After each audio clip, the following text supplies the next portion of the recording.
he really kind of considers any kind of violence to be the armed struggle.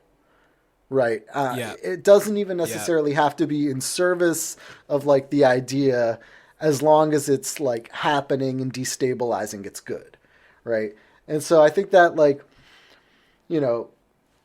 signals his break with conservatism and what he calls the lost movement. Right.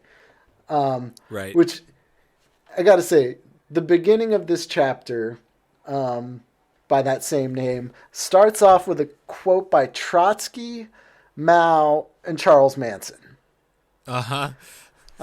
Which is pretty kind of emblematic for kind of what's going on throughout Siege. He has a big problem with everything that happened in the Nazi movement post-Rockwell, right?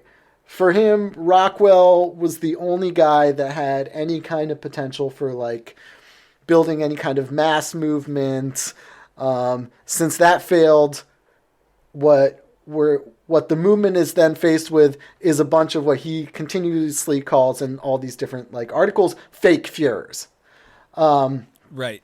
And fake Führers or phony Führers. Everyone's a poser. Yeah, which I mean, he's probably right. I mean, like he describes these people in these groups pretty much as how like, we traditionally see them, right? Like LARPers who really like getting dressed up in like period accurate costumes and like shaving Hitler mustaches and like walking around. And to him, like that's like total like clownery because like, okay, Rockwell had uniforms and stuff like that, but like he had a chance.